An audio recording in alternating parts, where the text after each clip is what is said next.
Kodwa abangena ngokuzokudla soba le challenge ukuthi ayikho into ezosala for igeneration ezayo. Imikhandle eminingi collapse ngayo lento esibona yenza kuthiwa isikhathi sokuthi kudla ubani. Yabona even that philosophy yokuthi kuyadliwa into embi.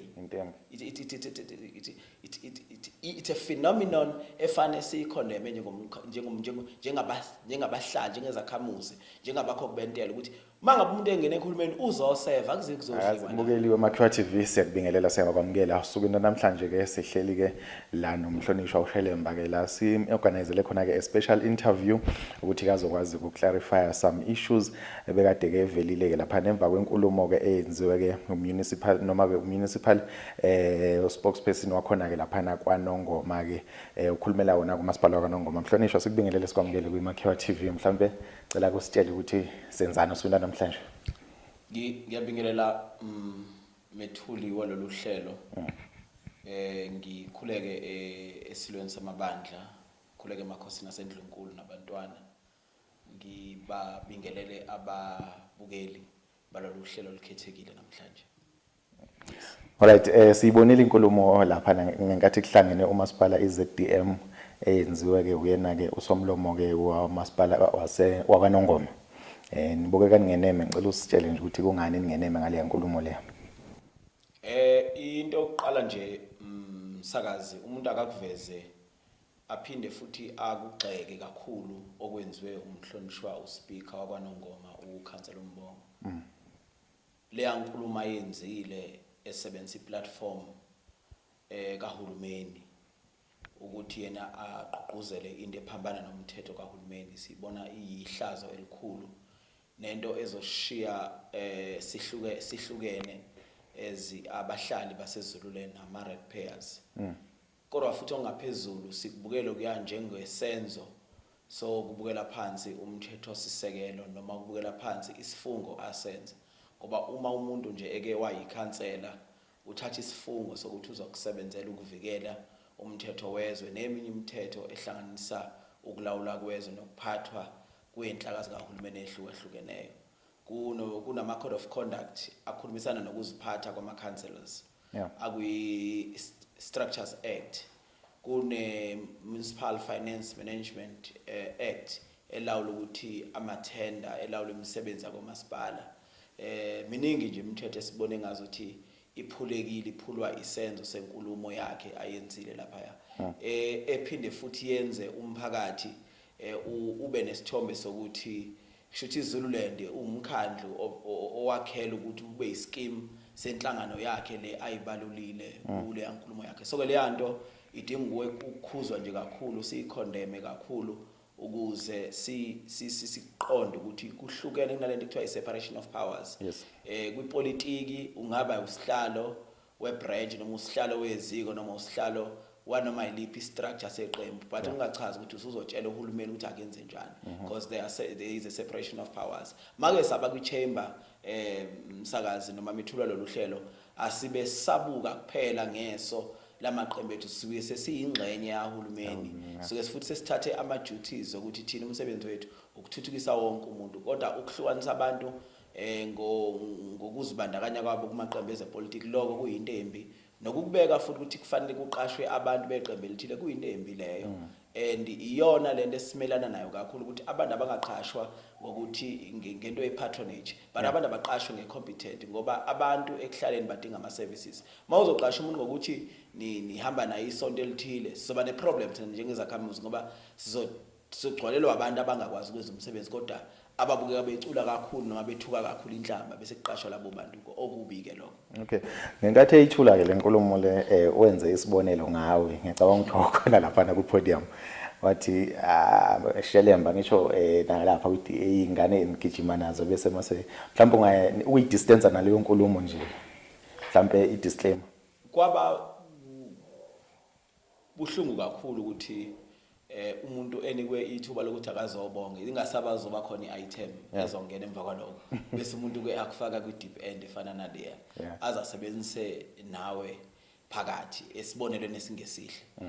Mina nje ngingakusho ukuthi njenge DA siyaziqhelelanisa kakhulu nalokuya asihambisani nako siyiqembu thina likholelwa kwi separation of powers siyiqembu elakhelwe ukuvikela umthetho sisekelo wezwe siyiqembu elithi akuhlonishwe imithetho yokulawula omasipala, siyiqembu elithi abahlonishwe nabantu ekuhlaleni irrespective of their political ideologies noma affiliation ukuthi ukuliphi iqembu. Nakuthi siyiqembu sikhathi umuntu wonke umuntu uyadeserve ukuthi anikezwe ithuba, ngabe ithuba lokuqashwa elifeli neli-equally, kungabukwa ukuthi umuntu usonda kuphi, ukhonza kuphi, uzalwe kuphi. Yonke loo nto siyiqembu nje esilikhondema kakhulu isenzo sikaSpeaker, esinethemba lokuthi uzosukuma enze i-public apology bese athatha nesinqumo esiphusile esizokwenza abantu babuyelwe ithemba kuhulumeni. Sekuwumsebenzi wakhe-ke manje ukuthi abuyise ithemba ukuthi abantu kamasipala abaqashwa lokhu njani kuphela, kodwa abantu fanele baqashwe ngani nge-competence. But ungaphezu kwaloko umsakazi,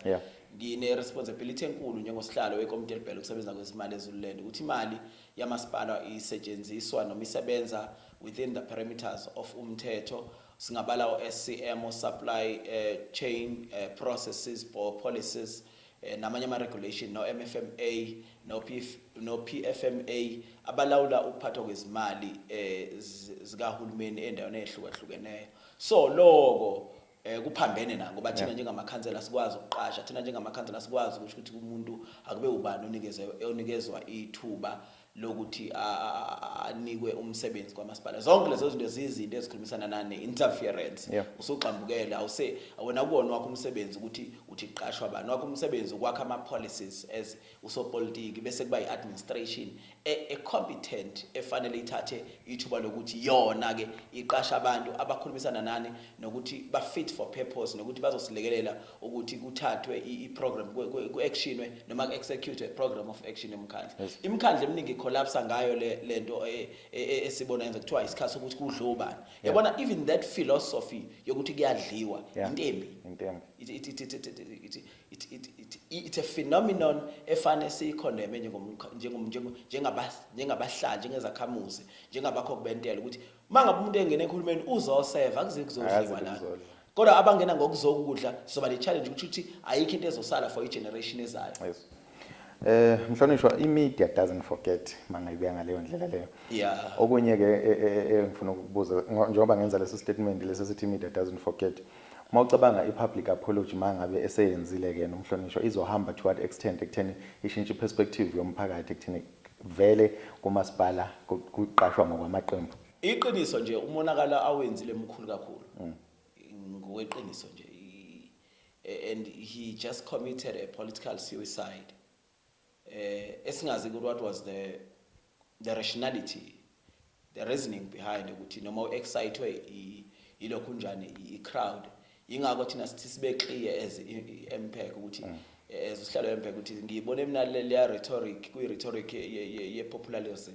Abantu abaningi yabashale into yokuthi naye ufuna kube nento azoyibeka bese angayibuka ukuthi ingadala umonakalo ongakanani. Kodwa ke angizomkhulumela solindelayo ukuthi uyayibona yini, kodwa mangabe futhi engasukumi kube sekusiphoqa ukuthi asibhalele uCoctus, sibhalele neminye iminyango relevant ukuthi investigate lento bese be held accountable, because into esizoyenza la asizile kuzokwakha ubungani but sizosebenzela umphakathi and futhi sizobuyisa into ye-public trust ukuthi njengezithunywa zikahulumeni fanele njalo sithembakale kubantu abanjani abasithumleyo, ngoba nje basilapha sithunywe ngabantu naye nje belapha ekhethwe ezo-speaker uyi-custodian yomkhandlu.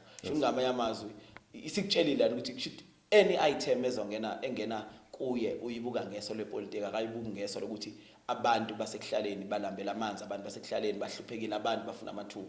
So leyo nto ke leyo vele into oyibona ukuthi vele ayisahambi kahle. Ngicabanga ukuthi umbuzo wami bengizovala ngawo usuphendulile ekutheni uma ngabe mhlawumbe engenzi lutho eyihlalele nje nizowenza njani. Sophendulile ukuthi nizobhalela ke kumnyango wakaCocta. Mhlawumbe wakho kuvala sesiyivala interview yethu namhlanje.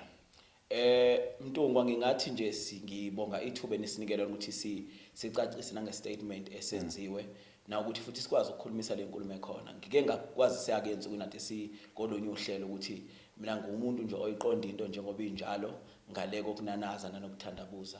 Uma kuyinto nje edinga okanye public interest noma kuyinto nesikholwa ukuthi iyaphambana nemiso fanele siyikhulume, kodwa futhi makuyinto futhi enhle naloko futhi siyancoma mangabe kunezinto ezinhle ezikhona. So we are the only voice for i-reasoning for abantu basezululand nasekuhlaleni, ngoba simele ukuthi thina each and every cent lomkhandlu lenza umsebenzi ofanele futhi lenza umsebenzi ozoguqula izimo zabantu ngoba ireality ukuthi abantu basahlupheka phandle abantu abakawathola amanzi ingqalasizinda yethu noma siyibonile last week eyakhiwayo kodwa abantu basathwele nzinyana ekutheni ama basic services ezomthetho sisekelo usho ukuthi abantu fanele bathole ama clean reliable water kusey challenge kodwa sinethemba ukuthi ngelinye ilanga kuyoba khona umehluko sikholela kakhulumeni ukuthi senze umehluko ukuthi ihistory ngasijaji hash kodwa kuthiwa ngesikhathi sethu uNkulunkulu ade sinikeze sona ukuthi silide abantu sikwazile ukuthi sibe abaholi abaqotho nabamela ini iqiniso ngasonke isikhathi